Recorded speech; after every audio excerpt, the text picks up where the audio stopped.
Om Ajnanatimirandhasya Jnananjanashalakaya Chakshurunmilitam Yena Tasmai Shri Gurave Namaha. Nama Om Vishnupadaya Krishna Presthaya Bhutale Srimate Bhaktivedanta Swaminiti Namine.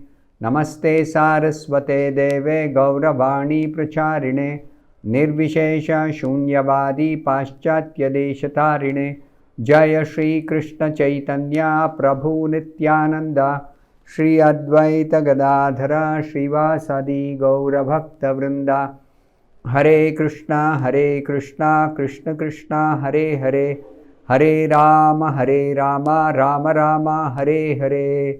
Om Namo Bhagavate Vasudevaya Narayanam Namaskritya Naram Chaiva Narottamam Devim Saraswatim Vyasam Tato Jayamudirayet.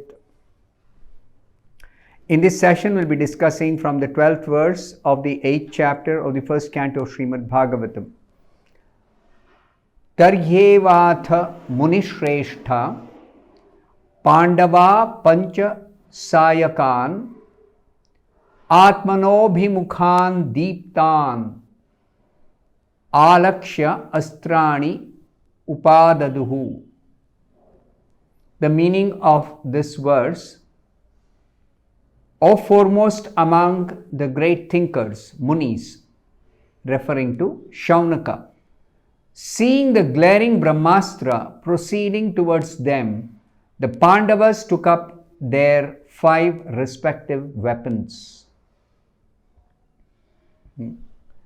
There was a description earlier that Uttara saw a fiery iron arrow coming towards her very fast, and she sought shelter of Lord Krishna to protect the embryo, to protect the child in the womb, in her womb. Now here the description is that not only that Astra was released by Ashwatthama to kill the child in the womb, but also it was aimed at killing the 5 Pandavas.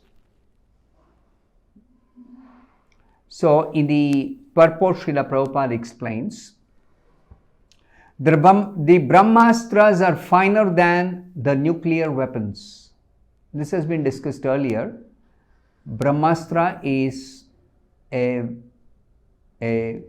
fine weapon which works on mantra, the subtle sound, vibration, and only a trained person can actually release such a astra by simply using a mantra. Ashwatthama discharged the brahmastra simply to kill the Pandavas, namely the 5 brothers headed by Maharaj Yudhishthira and their only grandson who was lying within the womb of Uttara. So the target of this brahmastra which was released by Ashwatthama were 6 personalities: the 5 Pandavas and the only surviving descendant of the Pandavas, the grandson of Arjuna, that is Parikshit, in the womb of his mother Uttara. Therefore, the brahmastra, more effective and finer than the atomic weapons, was not as blind as the atomic bombs. Even though a comparison is made here that the brahmastra is something like a nuclear weapon or atomic bomb, but actually it is not blind.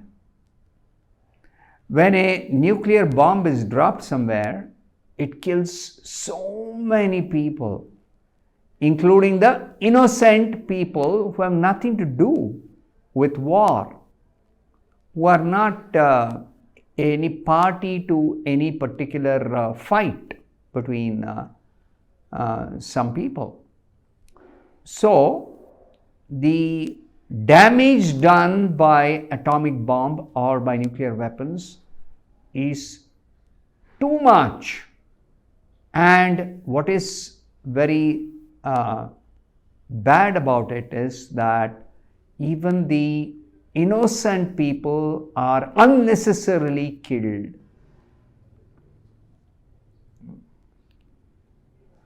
So it is said here, when the atomic bombs are discharged, they do not discriminate between the target and others. Atomic bombs don't discriminate. Mainly the atomic bombs do harm to the innocent because there is no control. This is a fact. Innocent people are killed in huge numbers.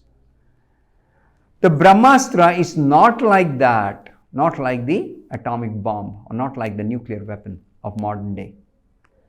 This brahmastra marks out the target and proceeds accordingly without harming the innocent. So it's much finer. It is directed towards a specific target, and the astra will go searching for the target wherever the target may be. There is no possibility that somebody can hide themselves and protect themselves when a brahmastra is released against them. No possibility of hiding and protecting. Not possible. Because it will search out wherever the target is. So our understanding should be that brahmastra is a very, very, very fine weapon.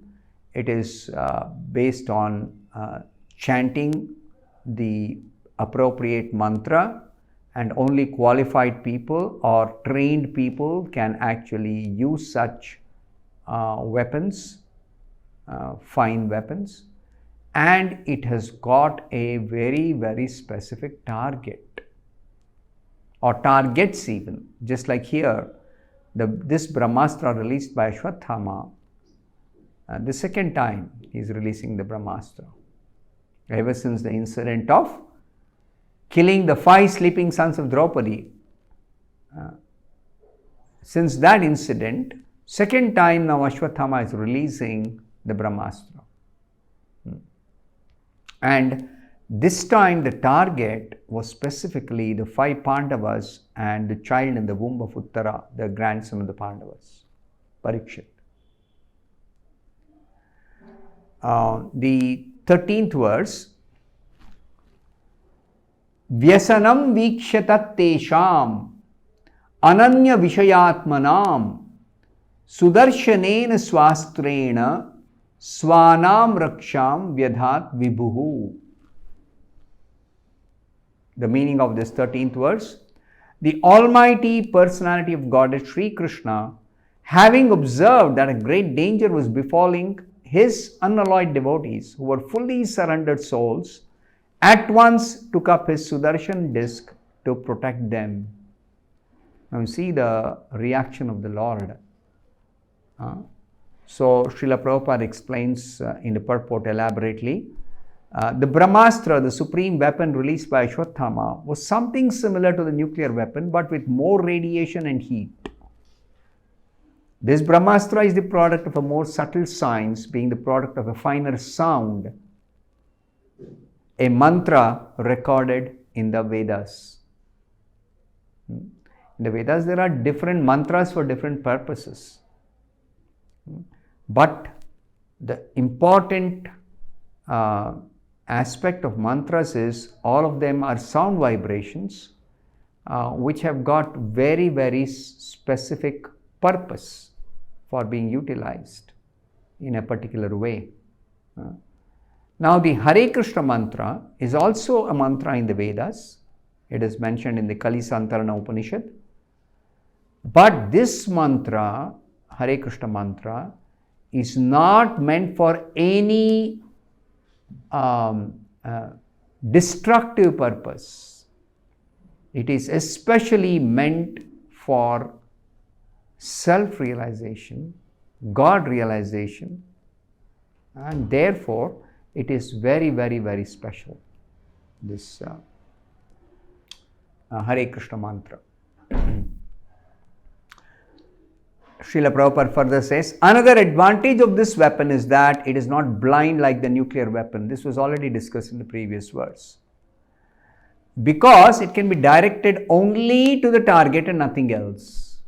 So no harm to anybody else except the target. Ashwatthama released the weapon just to finish all the male members of Pandu's family. Therefore, in one sense, it was more dangerous than the atomic bombs because it could penetrate even the most protected place and would never miss the target. So, there is no, as I explained in connection with the previous verse, there is no possibility of missing the target or somebody hiding from this brahmastra. That's not possible. It will go searching for the target. Knowing all this, Lord Sri Krishna at once took up his personal weapon to protect his devotees, who did not know anyone other than Krishna. See? Ananya Vishayatmanam. That means the devotees who are totally dependent on Krishna, they have no other means of protection. Though they may be very powerful warriors, the Pandavas are powerful warriors. But still, as devotees, they are simply dependent upon Krishna, knowing very well that all their powers are ultimately limited. Nobody can have unlimited power except the Supreme Lord. So, to depend on the Supreme Lord is the most intelligent thing to do, because the Lord can give complete protection against any danger. And the Lord is quite capable of doing that because He has got unlimited power. Unlike the others who are always powerful by limitation.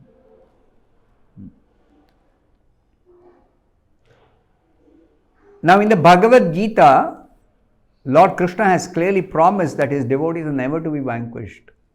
Kaunteya pratijanihi name bhakta pranashyati. My devotees are never vanquished. This is what Krishna declares in the Bhagavad Gita. So devotees are always protected by Krishna when they actually learn to depend for protection upon the Supreme Lord only, exclusively on the Supreme Lord, and not any other means of protection. The Supreme Lord Krishna behaves according to the quality or degree of the devotional service rendered by the devotees. Now Krishna has got so many devotees and their devotional service is of different levels. Now here the word Ananya Vishayatmanam is significant. What does it mean? The Pandavas were 100% dependent on the protection of the Lord, although they were all great warriors themselves. See the characteristic of pure devotees. They completely depend on Krishna even though they may be great warriors themselves.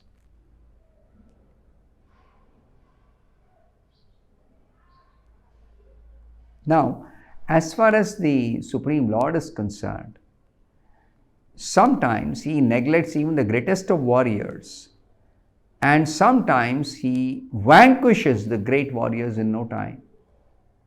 But when the Lord saw that His devotees, His pure devotees, 100% dependent devotees, the Pandavas, there was danger for their life by the brahmastra released by Ashwatthama, the Lord personally took up His own weapon at the risk of breaking His own vow. Krishna had taken a vow, I will never take any weapon. But He thought it proper to actually take the weapon, his Sudarshan Chakra, in order to protect His devotees. He is known as Bhaktavatsala. That means He is very, very affectionate to His devotees. And He'll protect them at all costs because they are dependent on Him 100%. I'll stop here. Thank you very much. Hare Krishna.